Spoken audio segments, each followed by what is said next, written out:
여러분, 혹시 길을 걷다가 그 아파트 단지나 깎아지른 언덕 옆에 세워진 거대한 콘크리트 벽 보신 적 있으시죠? 옹벽이라고 부르는 그거요. 네, 동네 돌아다니다 보면 은근히 자주 보이죠? 고개를 한참 올려다봐야 할 정도로 꽤 높은 곳도 많고요. 맞아요. 평소에는 그냥 풍경의 일부려니 하고 무심코 지나치잖아요. 그렇죠. 너무 거대하고 단단해 보이니까 무너질 거란 생각 자체를 잘 안 하죠. 근데 만약에 이 굳건해 보이는 수백 톤의 콘크리트 덩어리가 어느 날 갑자기 그것도 내 앞으로 확 무너져 내린다면 어떨까요? 상상만 해도 진짜 섬뜩한데요? 네, 오늘 우리가 깊게 파헤쳐볼 자료가 바로 그 섬뜩한 상상, 아니 실제로 종종 벌어지는 현실의 원인에서 출발합니다. 아, 기대되네요. 오늘 준비한 분석 자료는 토목공학 실무 프레젠테이션인데요. 제목이 점성토 옹벽의 수압을 고려한 예제풀입니다. 와, 제목만 들으면 약간 그 대학교 전공 필수 과목 중간고사 문제처럼 들리는데요? 보기만 해도 졸린 그런 느낌? 맞아요. 저도 처음에 그렇게 생각했거든요. 근데 아닙니다. 아, 단순한 수학 계산이 아닌가요? 네, 이게 그저 책상머리에서 숫자 노름하려고 만든 자료가 아니더라고요. 우리가 매일 출근하는 도로, 산책하는 공원, 그리고 우리가 잠을 자는 주거단지의 안전이랑 직결된 아주 생생한 엔지니어링 케이스 스터디입니다. 듣고 보니까 그런데요. 이 자료에 빼곡하게 적힌 복잡한 수치들이 결국 거대한 구조물이 왜 붕괴하는지 그 진짜 범인을 찾아내기 위해 남겨진 단서들 같은 거군요. 정확합니다. 단순한 콘크리트 벽이랑 흙덩어리에 관한 지루한 이야기가 아닙니다. 멀쩡해 보이던 옹벽이 왜 속절없이 무너지는지, 그리고 놀랍게도 진단한 핵보다 왜 부드러운 물이 훨씬 더 무서운 파괴자인지 파헤쳐보는 게 오늘의 미션입니다. 흥미진진한 수사극 같네요. 네, 여러분도 수사극 주인공이 되었다고 생각하시고 이 붕괴의 미스터리를 함께 추적해보시죠. 좋습니다. 그럼 먼저 우리가 조사해야 할 현장 상황부터 좀 그려볼까요? 네, 해석 대상이랑 집안 조건부터 짚어보죠. 자료를 보면 옹벽 높이가 6m입니다. 대략 2층짜리 단독주택 높이 정도 되는 거대한 수직벽을 상상하시면 되고요. 6m면 상당하네요. 그리고 그 벽 뒤로는 당연히 흙이 꽉 채워져 있겠죠? 네, 근데 여기서 중요한 게 땅속 3m 아래, 그러니까 중간 지점부터 지하수가 흐르고 있습니다. 도면에는 GL-3.0m라고 되어 있네요. 아, 위쪽 절반은 그냥 흙이고 아래쪽 절반은 물에 푹 잠겨 있는 상태라는 거군요. 맞습니다. 그리고 벽 뒤를 채우고 있는 흙의 종류도 되게 중요하잖아요. 네, 토질이 뭐냐에 따라 완전히 다르니까요. 모래인가요? 아닙니다. 점성토예요. 단위 중량은 19kN이고 수중 단위 중량은 9, 내부 마찰각 30도, 그리고 점착력이 10kPa인 흙입니다. 수치들이 막 쏟아지는데 쉽게 말하면 바닷가 모래처럼 흩어지는 게 아니라 끈적끈적하게 서로 뭉치는 성질을 가진 흙이라는 거죠. 그렇죠. 비온 뒤에 진흙이나 차를 공작할 때 쓰는 흙을 떠올리시면 될 것 같아요. 무게도 엄청나겠어요. 단위 중량이 19kN이라는 건 가로 세로 높이 1m짜리 흙더미 하나가 대략 1.9톤이라는 거잖아요. 와, 중형 자동차 한 대 무게네요. 네, 그런 흙더미들이 6m 높이로 차곡차곡 쌓여서 벽을 밀어내려고 호시탐탐 노리고 있는 겁니다. 상상만 해도 옹벽이 불쌍해지는데요. 자, 그럼 1단계로 들어가 볼까요? 이 엄청난 흙이 벽을 얼마나 세게 밀고 있는지 알아내는 게 첫 번째 과제입니다. 자료에 보니까 랭킨의 토합이론이라는 게 등장하네요. 네, 공식이 복잡하긴 한데 제가 계산해 봤습니다. 그 45도에서 내부 마찰각 30도의 절반을 빼고 탄젠트 제곱을 하고 수식은 머리 아프니까 결과만 알려주시죠. 네네.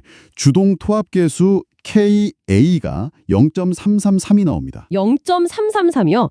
이 수치가 의미하는 게 뭡니까? 위에서 아래로 누르는 흙의 무게 전체가 벽을 옆으로 미는 건 아니잖아요. 중력의 일부만 옆으로 퍼지면서 벽을 미는 힘으로 바뀌는데 그 비율이 대략 3분의 1이란 뜻입니다. 아, 전체 무게의 3분의 1 정도가 벽을 미는 기본 힘이 된다. 이런 기초 작업이군요. 네, 맞습니다. 자, 이 부분을 한번 파헤쳐보죠.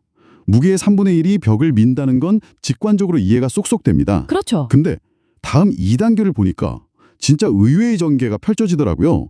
인장 균열 깊이라는 걸 산정하는데 공식을 풀면 결과값이 1.59m가 나옵니다. 여기서 정말 흥미로운 점은 지표면 근처에서 벌어지는 흙의 배신입니다. 배신이요? 네, 계산 결과를 자세히 보면요. 지표면에서부터 땅속 1.59m 깊이까지는 흙이 옹벽을 밀어내는 힘이 아예 0으로 나옵니다. 0이요?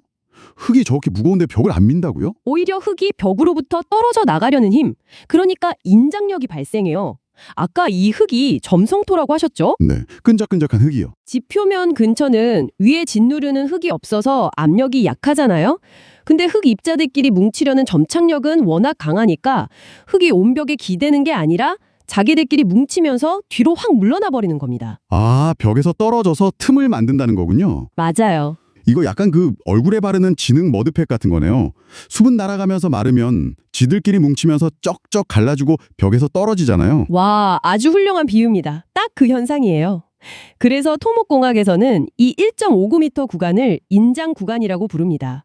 빈 공간이 생기니까 흙이 벽을 미는 토합을 무시해도 좋다고 치는 거죠. 성인 키만한 깊이까지 틈이 벌어져 있다니 진짜 신기하네요. 상단부 입장에서는 아무도 자비를 안 미니까 엄청 평화롭겠어요. 그렇겠죠. 하지만 이 평화도 잠시뿐입니다. 자, 그럼 3단계로 넘어가서 평화가 끝나는 깊이 3m 지정, 즉 지하수가 시작되는 곳으로 가볼까요? 거기는 위에서 짓누르는 흙 무게가 제법 쌓였으니까 이제 흙이 자기들끼리 뭉치는 힘을 이겨내고 본격적으로 벽을 밀기 시작합니다. 계산을 해보니까 전체 치갑이 12.46kPa이 나오네요.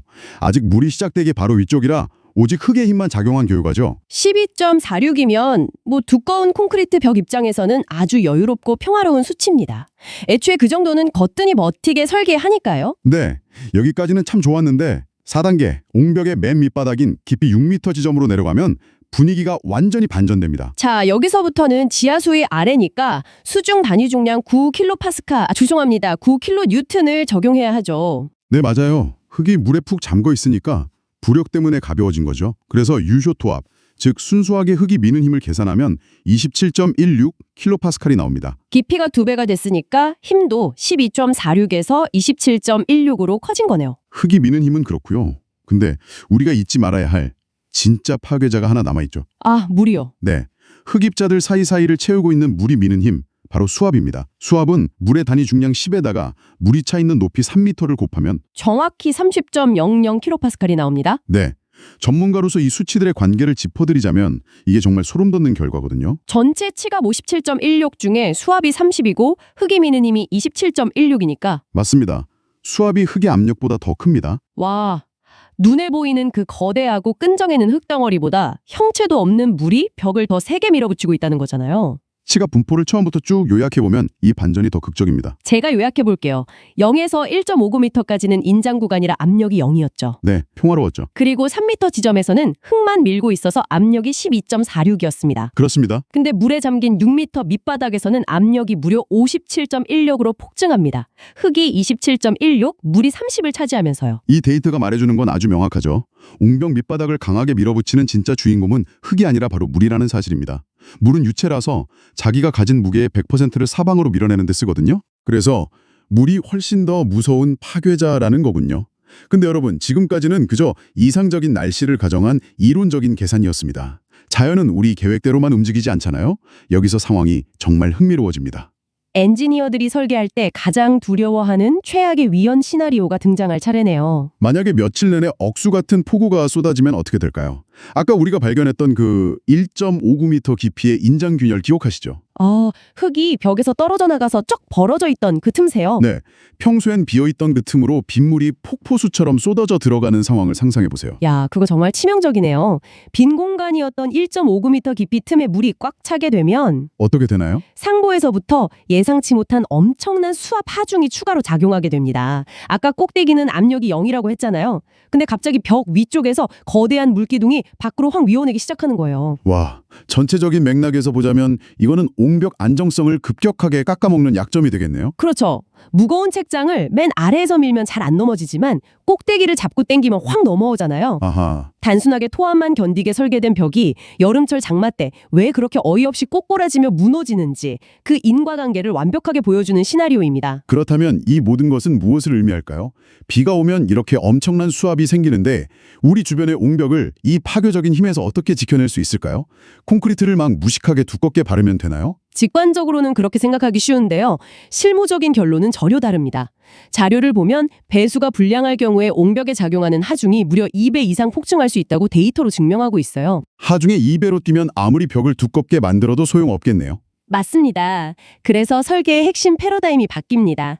점성토 집안에서는 흙이 미는 힘을 버티는 것보다 수위 제어가 안정성을 결정짓는 핵심 변수라는 걸 엔지니어들이 깨달은 거죠. 압력 자체를 견디는 게 아니라 압력의 원인인 물을 없애야 한다는 뜻이군요. 네, 그래서 이 무서운 수압을 제어하기 위한 세 가지 구체적인 설계 대책, 즉 실행 방안이 자료 마지막에 제시되어 있습니다. 제가 하나씩 소개해 볼게요.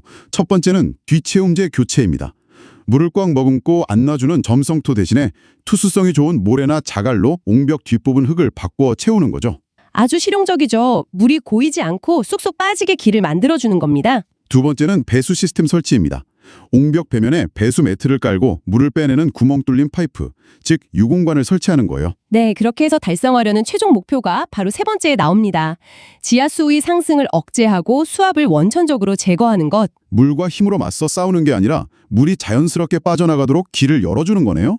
이게 바로 진정한 공학적 지혜 아닐까요? 맞습니다. 자연의 힘을 이기려 들지 않고 유연하게 흘려보내는 시스템을 구축하는 거죠.